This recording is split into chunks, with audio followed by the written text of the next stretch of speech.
مرحبا وأهلا وسهلا بكم. النهاردة حبيت أشارككم رسم بورتريه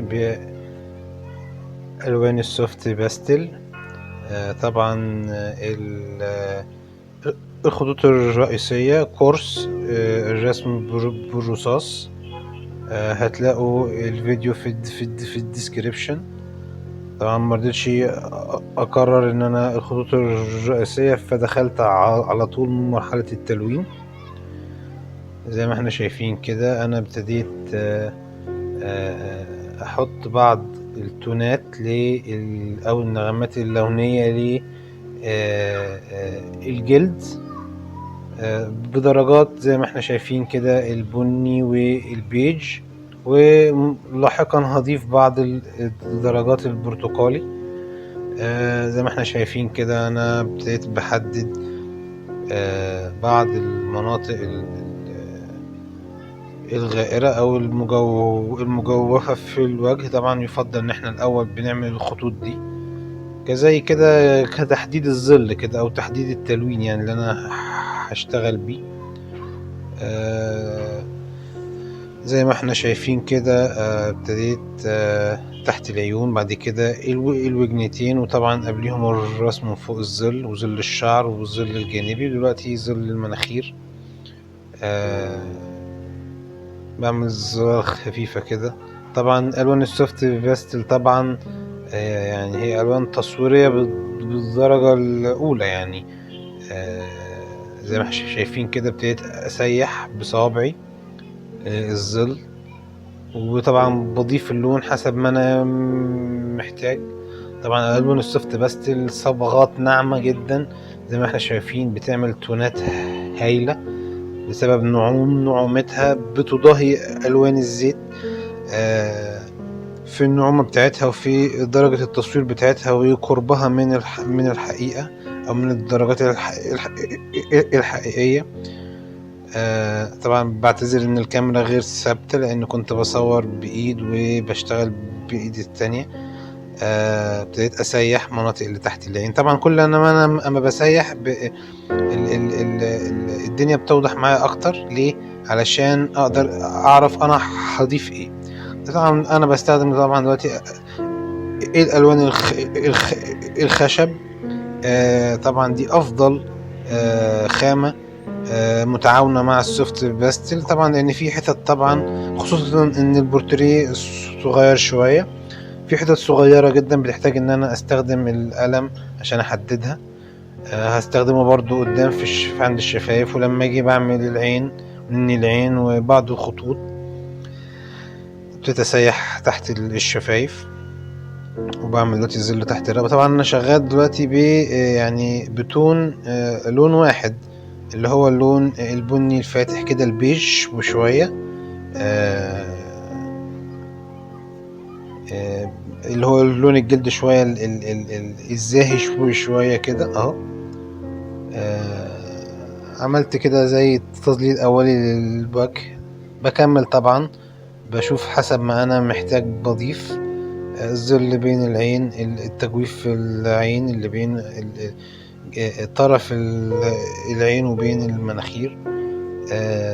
بضيف بعض الظلال.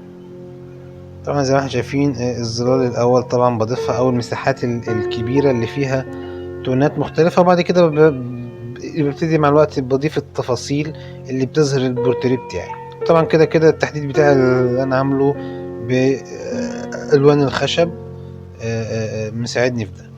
بحدد طبعا عند الدقن ومنطقة الوجه. بعمل حوالين الانف منطقة الخدين كده، بحدد بيها الخدين تاني. طبعا انا كده دلوقتي بزود منطقة الظل بتاعت الخد، بيتم ابرازه اكتر في العمل الفني. بضيف تاني ظل تاني. في ناس بتحب تحط السوفت باستل كلها وبعد كده تسيح في الاخر. طبعا كل واحد ليه طريقته. انا بفضل ان انا يعني بهيم كده مع اللوحة او مع العمل الفني. بحب ان انا ابقى يعني براحتي معاه. بضيف زي ما انا حاسس ان انا عايز اضيف، وبسيح عشان كل ما بسيح بتديني رؤية افضل، لان هي دي النتيجة النهائية للسوفت باستل. ان انا بعد ما بسيح اللون، عمري طبعا لما بعمل بسوفت باستل كده وبسيبها يعني، الا في حتت او في مناطق معينة لما بكون عايز يعني حاجة مش المحتاجة تسيح يعني. طبعا دلوقتي ابتديت اضيف ظل اكتر بالبني الغامق اهو، القطعة اللي انا ماسكها دي الصغيرة، وبزود بالبيج الفاتح او البني الفاتح. طبعا بعمل بينهم كومبينيشن او خليط بيدوني درجات انعم ودرجات اكتر. طبعا في حتت زاهية في الوش بحط فيها البرتقاني مع البني ده عشان يديني الدرجات دي.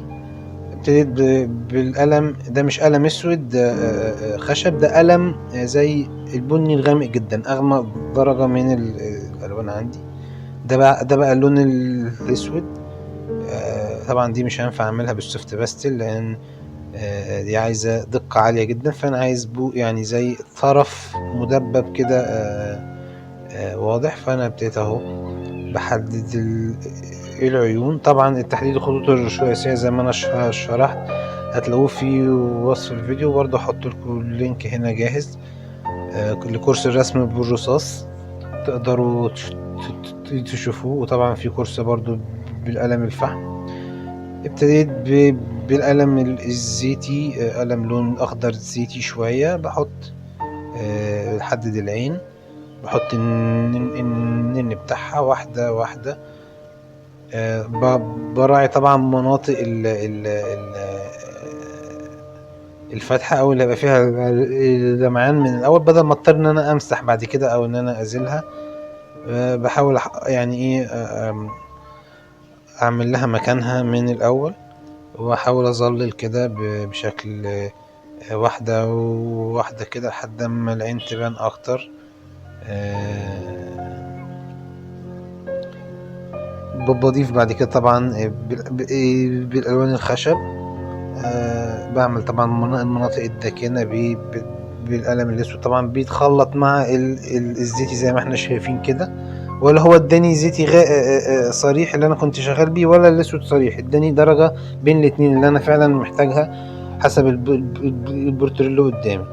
بنزل طبعا بالاسود كده بشكل خفيف، بحدد شوية في العين، بعمل شوية الشعر الخاص بالعين اللي هم الرموش الداخلية او السفلى للجفن. وزي ما احنا شايفين كده بحدد اكتر. طبعا انا بحب احدد بخفيف كده، او حتى لو انا محدد بس بحب في الاظهار حتى او في التلوين ان انا بحدد بشكل اخف الى ان الشكل يكون اتقل يعني مع الوقت يعني. ببتدي بعمل الحواجب. طبعا مش شرط ان انا اسيب حتة اكون خلصت، لا انا بقى طبعا مع الوقت بحب اضيف اضافات او بشوف حسب ما هي تحتاجه.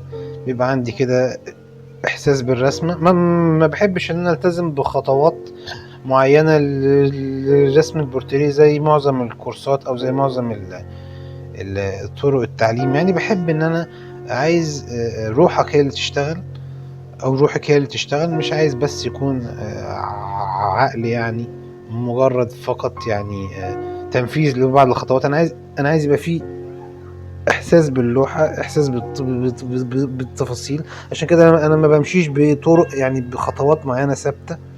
بحب ان انا اكون براحتي كده في الشغل يعني نادرا لما هتلاقي بورتريهين شبه بعض في طريقة الشغل يعني. هتلاقيني دايما بحب ابقى براحتي، ممكن خطوات تسبق خطوات. طبعا الكلام ده في التمرين فقط ما عدا الخطوط الرئيسية. طبعا الخطوط الرئيسية بيبقى طبعا عشان ببني كل حاجة على حاجة فلازم يبقوا جنب بعض، فبيبقى ليها طريقة اكثر يعني التزاما بيها. ببتدي دلوقتي حددت الوجنتين، وببتدي بحدد المناطق الخاصة اللي بتفصل السنان باللسان. طبعا في حتة صغيرة جدا من اللسان اللي باينة تحت السنان، مش باينة خالص، حتة ضئيلة جدا. هو معظم السنان هتلاقي حدودها مع الشفة التحتانية. دلوقتي انا حددت الحتة دي، السنان مع الشفة التحتانية. هتلاقوا دلوقتي ابتديت ان انا اجيب لون الشفايف شويه. طبعا يعني ما بلتزمش بلون واحد لكل شفايف، يعني دايما بحب ادخل اكتر من لون عشان يديني اقرب نغمه للواقع، لان هتلاقي الواقع مش الوان صريحه، هتلاقيه نغمات الوان يعني. بحاول احط باللون البينك الفاتح شويه، المايل للموف شويه، بعمل بيه عملت بيه طبعا اللثة، الجزء الواضح من اللثة اللي تحت الشفة العليا. دلوقتي بحاول، وعملت برضو بيه الشفة العليا كلون بيز او لون اساس. دلوقتي ابتديت بحدد الشفة التحتانية من تحت كده، ببتدي اظللها بالقلم. هتلاقوا القلم ده نبيتي، دي الدرجة المظبوطة يعني.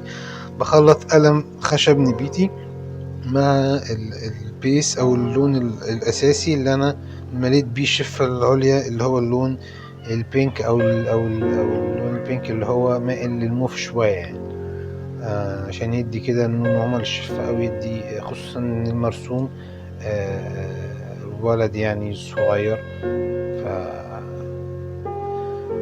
جبت اهو قلم برضو البينك المائل للموف شوية، ببتدي اكمل بيه تظليل، لان طبعا انا دي حتة ضيقة جدا، فانا حابب ان انا يبقى محددة، فبعملها بالالوان الخشب. طبعا البورتريهات الكبرى او الاكبر من دي بعمل يعني طول ما انا قادر استخدم السوفت باستل بستخدمها يعني، الا في حتة الضيقة زي ما احنا اتفقنا بحاول ان انا اعملها بالحاجة اللي تديني نتيجة افضل.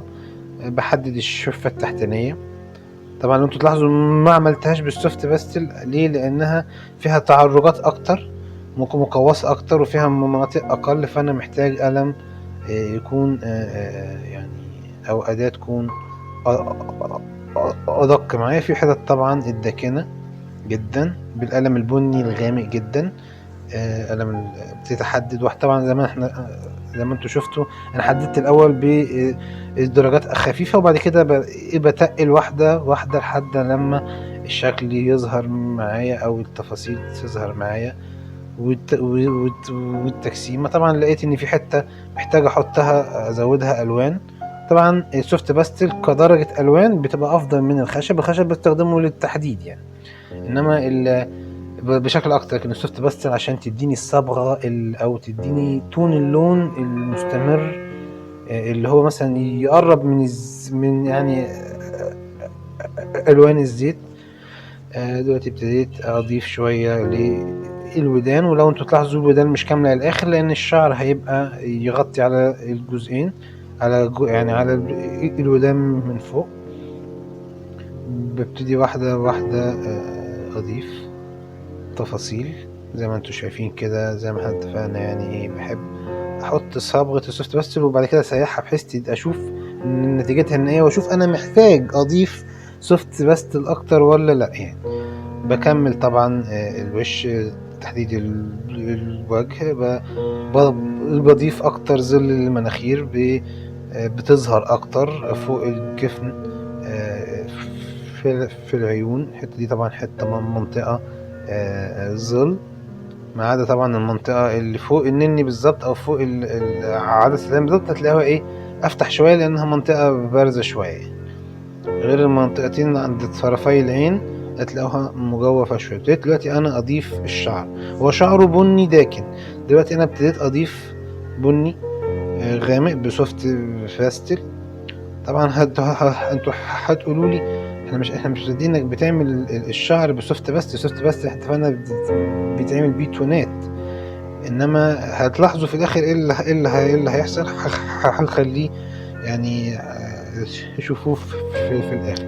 طبعا انا عايز درجة بني معينة اللي هي بين الاسود والبني الغامق، فانا ضفت البني الغامق وبعد كده ضفت الاسود، ولما يجوا يتسيحوا مع بعض هيدوني الدرجة الايه اللي انا عاوزها. ابتديت اضيف اللون الاسود سوفت باستل. طبعا الجناب هتلاقوا الدنيا فيها الضوء اكتر فتلاقوها فاتح اكتر، البني فيها فاتح اكتر. الحتة اللي انا عملتها في الشعر باسود دي هتلاقوها مناطق داكنة اكتر. بكمل تفاصيل وشعر. طبعا كل ده هيتسيح، وبضيف بني اهو، تونات بني على الجوانب اهو. هتلاقوا الاسود اكتر في النص اكتر. بكمل اهو الشعر، بعمل التموجات بتاعته. هو شعره مموج دورانات كده او دواير، لافف طويل ولافف. طبعا زي ما انتم شايفين هتلاقوا، انتم ملاحظوا ان في عين وعين. اقول لك معلش عشان الضوء. ايه الوان الخشب؟ طبعا انا مشغل فلاش الكاميرا، فتلاقوها ضاربه شويه في اللون بتاع العين من ناحيه يعني. طبعا ابتديت اسيح دلوقتي بعد ما ضفت لون الشعر. شايفين دلوقتي البني اللي انا عامله او الناتج خليط من الاسود على البني الغامق، الدرجه الاستثنائيه اللي انا محتاجها اهو. شايفين البني الغامق مع الاسود ادوني درجه البني الغامق جدا او الكستنائي. طبعا في بعض السوفت باستل طبعا بيتنطور الغبار او البودر بتاعها، لان هي ماده مسحوق مضغوط مع صبغات ومواد رابطه زي ما احنا شايفين. ببتدي اعمل بمشي مع الموج بتاع الشعر. انا مش يعني ما بمشيش كده مع نفسي، لا، بشوف موج الشعر ماشي ازاي بمشي معاه. زي ما احنا شايفين كده الشعر كمادة اساس. ببتدي دلوقتي اعمل بقى تفاصيل للشعر، دي بقى اللي بتظهر الشعر. يعني الشعر يمكن الحاجة الوحيدة اللي استخدمنا فيها الألوان الخشب كان قليل، مع انه هو اصلا حاجات كله شعر او كله يعني. كان في ناس كتير هتتوقع ان اعمله بالالوان الخشب، لكن انا عملته بالسوفت باستل، ادتني نتيجة جميلة جدا وافضل. ودلوقتي بعمل اظهار لبعض المناطق الفاتحة من الشعر في الضوء. البني بيظهر شوية لامع شوية، اصفر لامع شوية او ذهبي الشعر. زي ما انا عملته كده، بسيحه بشكل خفيف، ما بسيحوش قوي عشان اللون الفاتح اللي انا عامله او الاصفر الفاتح ده ما يبهتش قوي مع الدرجه اللي خلفه الغامقه. بسيحه بشكل كده ناعم بحيث يديني التون اللي انا محتاجه. بضيف تفاصيل ازيد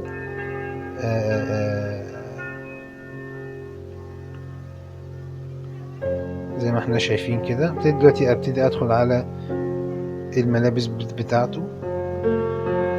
لابس سويت شيرت ازرق. دلوقتي انا دخلت الرمادي مع الازرق عشان يديني درجة معينة من الازرق اللي هو داخل على البترولي او داخل على البيبي بلو الغامق. طبعا البترولي هو عبارة عن بيبي بلو بس غامق يعني، غامق جدا. ابتديت اسيح دلوقتي. لو تشوفوا قد ايه الالوان دي جميلة جدا وتحفة في النتيجة النهائية بتاعتها، وتقدر تطلع بيها اي درجات بسهولة فائقة. طبعا بالاستيكة القلم في حاجات ببتدي اظهرها لما اشتغل بالاستيكة القلم. طبعا بتعمل شغل جميل جدا. ساعات بيبقى في حتت مثلا محتاج اظهرها اكتر، ممكن موس او قطر، بس بشكل طبعا احترافي جدا على الورق. تكون انت عندك احساس طبعا باللوحة بحيث ما تبصش مننا او تتقطع. بكمل الناحية دي، بحط الغامق كده حوالين الازرق، بحيث كده بحط الازرق وبكمل للاخر. بسيح اللون ازرق مع الرمادي الغامق. طبعا ده كان بورتريه من 5 بورتريهات اتطلبوا مرة واحدة. كانت أسرة، رب الأسرة حب يرسم أفرادها يعني، واتشرفت بالعمل يعني جدا. ابتدي بقى بالقلم الخشب أضيف بعض التفاصيل وأعمل بعض التحديثات اللي بتفرق فعلا في الشكل يعني زي ما احنا شايفين كده. أنا خلاص أنهيت البورتريه. بشكر حسن متابعتكم، وأتمنى يكون عجبكم وتكونوا استفدتوا، وأشوفكم في أعمال